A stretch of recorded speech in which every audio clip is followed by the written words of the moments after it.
बड़ी खुशी खुशी मार्केट से आके माँ जी को और ननद नेहा दीदी को सारा सामान दिखा रही थी। लेकिन सामान देख देख कर नेहा का मुंह लगातार बनता जा रहा था। उसके चेहरे पर गुस्सा भी साफ दिखाई दे रहा था। लेकिन मैं तो अपनी खुशी में मगन थी। भाई की शादी जो पड़ी थी, इसलिए मेरी तैयारी तो पहले से ही हो रही थी। मार्केट से मैंने अपने लिए पर्स खरीदा और दीदी को बोला, दीदी देखिए पर्स कितना अच्छा लग रहा है ना। नेहा ने तो कुछ नहीं बोला, लेकिन माँ जी ने कहा, हाँ अच्छा तो है, लेकिन महंगा भी तो होगा। मैंने कहा, नहीं माँ जी, महंगा नहीं है, ये बस देखने में ही महंगा लग रहा है। लेकिन दुकानदार ने सही सही लगा लिया था, सस्ते में ही मिल गया। सारा सामान भी सही दाम पर मिल गया था। इतना सुनते ही नेहा तुनकते हुए बोली, जब इतना ही सस्ता था तो यह नहीं हुआ कि एक मेरे लिए भी ले लो। अरे मैं पैसे दे देती तुम्हें। हाँ बहू, जब सही दाम पर मिल गया था तो एक नेहा के लिए भी ले लिया होता। माँ जी ने भी नेहा दीदी की हाँ में हाँ मिलाई। दोनों के ही चेहरे पर नाराज़गी साफ साफ झलक रही थी। मेरा सामान देखकर उन्हें जरा सी भी खुशी नहीं हुई। ऊपर से उनकी शक्ल देखकर मेरे चेहरे की खुशी भी चली गई। सारा सामान उठाकर मैं अपने कमरे में चली गई। नेहा का व्यवहार मुझे बहुत ही बुरा लगा था। इससे अच्छा तो मैं इन्हें सामान दिखाती ही नहीं। खैर, यह तो रोज़ का हो गया था। नेहा मेरी हर चीज़ में कमी ही निकालती थी।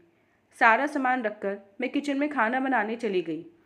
तभी मेरे कानों में नेहा की आवाज़ आई, माँ देखो तो कितनी चालाक बनती है तुम्हारी बहू। एक तो बिना बताए मार्केट चली गई। यह नहीं हुआ कि जब इतनी दूर मार्केट जा ही रही है तो मुझसे भी पूछ लेती, दीदी आपको भी चलना है। मैं भी चल पड़ती। कुछ चाहिए होता तो मैं भी ले लेती। लेकिन नहीं, महारानी तो खुद ही बन ठन कर अकेली निकल गई। ऊपर से सामान भी खरीदा तो इतना सस्ता सामान। यह नहीं हुआ कि मेरे लिए भी ले लें। अरे पैसे ले लेती मुझसे, लेकिन नहीं, खुद के लिए लेना है, खुद के लिए सोचना है। दूसरों के बारे में तो सोचना ही नहीं है। नेहा की आवाज़ साफ साफ मेरे कानों में आ रही थी। नेहा को लग रहा था कि मैं अपने कमरे में हूँ, लेकिन मैं तो किचन में खाना बनाने गई थी। मुझे इतना तो पता था कि नेहा अब माँ जी को चढ़ाना शुरू कर दी है। अगर मैं अपने पति के साथ बाहर चली भी गई तो क्या मैं इनको लेकर जाऊंगी?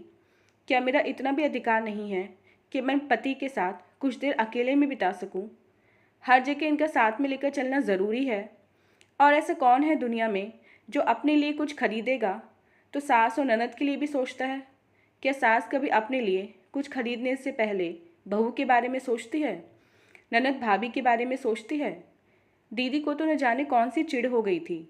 अगर मैं कोई भी चीज़ खरीद कर लाती तो तुरंत चिढ़कर कहती, मुझसे भी पूछ लेती, मुझसे भी कह देती। हर चीज़ के लिए बस उनकी यही दो लाइन थी। अगर मैंने अपने लिए छोटा मोटा भी गहना ले लिया और उनको पता चल गया तो वह तुरंत कहती, जा ही रही थी तो मुझसे भी पूछ लिया होता। क्या पता मुझे भी कुछ पसंद आ जाता, मैं भी ले लेती। और अगर मैं साड़ियाँ खरीदने जाऊँ तो मेरे लिए भी क्यों नहीं ले लिया, जब इतनी सस्ती थी तो। एक अलग ही किस्म की सोच हो गई थी उनकी। खैर, खाने का टाइम हो गया था। सबको खाना खिला दिया। मेरा तो उस दिन फास्ट था। सबके खाने के बाद किचन साफ करके मैंने अपने लिए साबूदाने की खिचड़ी बनाई। मैंने थोड़ी सी बनाई थी। जब खिचड़ी खाने बैठी, अचानक ही नेहा की नज़र मुझ पर पड़ती है और फिर वे माँ जी के पास जाकर माँ जी को चढ़ाने लगती हैं। देखा माँ, जाने क्या संस्कार दिए हैं इसके माँ बाप ने। यह तो बिल्कुल ही अपने मन की करती है। इसे जो समझ में आता है वही करती है। एक बार भी किसी से कुछ भी पूछना ज़रूरी नहीं समझती है। देखा इसे, खिचड़ी बनाकर खा रही है साबूदाने की। कि हमारे पास मुंह नहीं है खिचड़ी खाने के लिए, या हम खा नहीं पाएंगे। लेकिन मजाल है कि महारानी एक बार गलती से भी पूछ लें। इतना सुनते ही जो पहला निवाला ही मुंह के पास जाने वाला था, वह हाथ भी रुक गया। मतलब कब तक मैं इनकी बातों को इग्नोर करती रहूं? इन्हें तो हर चीज़ में बस कमियां ही निकालनी हैं। मैं इतनी नालायक हूँ, यह मुझे आज पता चल ही गया। मेरे माँ बाप ने मुझे कोई संस्कार नहीं दिए हैं, यह भी मुझे पता चल गया। लेकिन उनके संस्कार क्या हैं, वह मुझे ज़रूर सीखने पड़ेंगे। इज्जत भी तब तक दी जाती है जब तक कि सामने वाला इज्जत के लायक काम करे। लेकिन जब उसकी हरकतें हद से ज़्यादा हो जाएं तो फिर इज्जत देना मतलब खुद की इज्जत दांव पर लगाने के बराबर होता है। इसलिए मैंने भी फैसला कर लिया, अब मुझे नेहा को उसी की भाषा में समझाना पड़ेगा। अगले दिन मैं सुबह तड़के ही 5 बजे उठकर सबसे पहले सीधे नेहा के कमरे में गई। नेहा कंबल ओढ़ आराम से सो रही थी।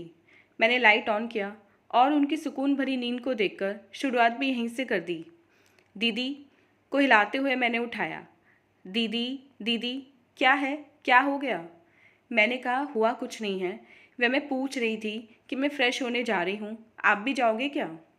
इतना सुनते नेहा भड़क जाती है। भाभी, तुम्हारा दिमाग खराब है। मुझे फ्रेश होना रहेगा तो मैं जाऊंगी ना, तुमसे पूछ कर जाऊंगी। फालतू में नींद डिस्टर्ब कर दी। कहते हुए मुंह पर कंबल डाल नेहा फिर से सो गई। मैं मुस्कुराते हुए बाथरूम में चली गई। 10 मिनट बाद वापस मैं नेहा के पास कमरे में आई, लाइट ऑन किया, नेहा को फिर से सोते हुए हिलाया। दीदी, दीदी, मैं ब्रश करने जा रही हूँ, आपका भी ब्रश निकाल दूँ क्या? इतना सुनते नेहा मुंह पर से कंबल फेंकती है, लाल लाल आंखें करके बोलती है, तुम पागल हो गई हो, आज तुम्हें हो क्या गया है? ब्रश कर लो। अरे मेरी मर्जी होगी, करूँगी ना, अभी तो सोने दो मुझे, चलो भागो यहाँ से। कहते हुए दोबारा नेहा कंबल ओढ़कर सो गई। एक बार फिर मैं वहाँ से चली गई। ब्रश करने के बाद पानी गर्म कर जब नहाने पहुँची तो एक बार फिर नेहा के कमरे में गई और लाइट ऑन करके नेहा से कहा, दीदी पानी गर्म कर दिया है, नहाना है क्या? हाँ, ला दे, नहला दे, खाना खिला दे, पानी पिला दे, सब कुछ कर दे, सब कुछ अभी के अभी कर दो। तुम पागल हो गई हो, तुम्हारा दिमाग खराब है।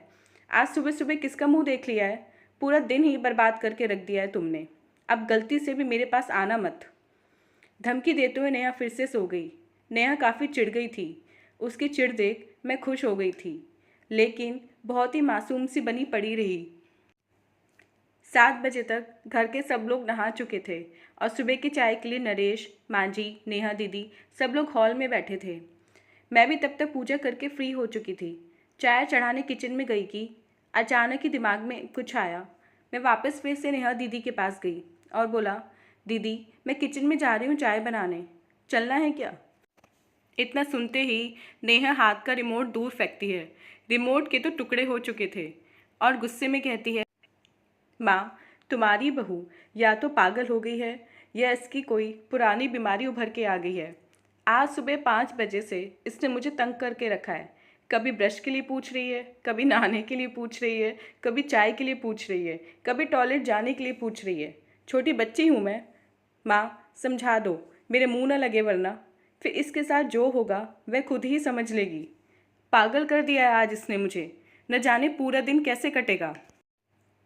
नरेश भी मुझे हैरानी से देखने लगे। माँ जी भी गुस्से में बोली, बहू ये क्या कर रही हो तुम? सुबह से पागल हो गई हो, क्यों तंग कर रही हो उसे?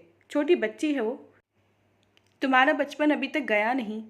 इतना सुनते मैंने कहा, माँ जी मैंने क्या किया? मैंने तो बस वही किया जो दीदी कहती हैं।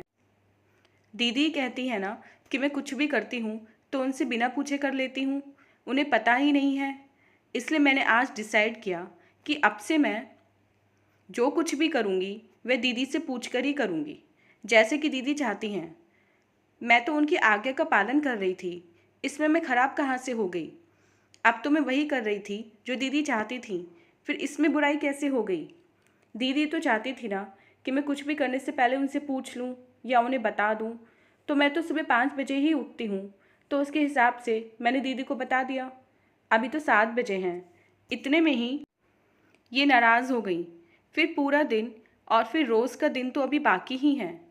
कहते हुए मैं नेहा के चेहरे को गौर से देखने लगी। पतिदेव चुपचाप मुस्कुरा रहे थे। सासू माँ की भी बोलती बंद थी। वे बस नेहा को ही देखे जा रही थी और मेरी नज़र तो पहले से ही नेहा के ऊपर थी। नेहा को समझ में नहीं आ रहा था कि मैंने उसकी बेइज्जती की या उनकी इज्जत की है।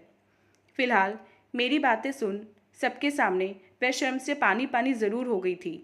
सबके सामने अपनी असलियत आने के बाद नेहा शर्मिंदा होकर नज़रें नीचे किए हुए चुपचाप फ़ोन देखने लगी।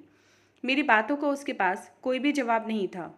लेकिन एक वह दिन था और एक आज का दिन। अब मैं चाहे कुछ भी खरीद लूँ, कुछ भी कर लूँ, कुछ भी बना लूँ, नेहा कभी पलट के यह नहीं कहती कि तुमने मुझसे पूछा नहीं या मेरे लिए लिया नहीं। चाहे मन में भले कह ले, लेकिन हर बार हर बात पर मुझे टोकना उसका बंद ज़रूर हो गया है। दोस्तों, उम्मीद है कहानी आपको पसंद आई होगी। अगर कहानी पसंद आए, कहानी को लाइक करें, शेयर करें, चैनल को सब्सक्राइब करें, कमेंट करके ज़रूर बताइएगा।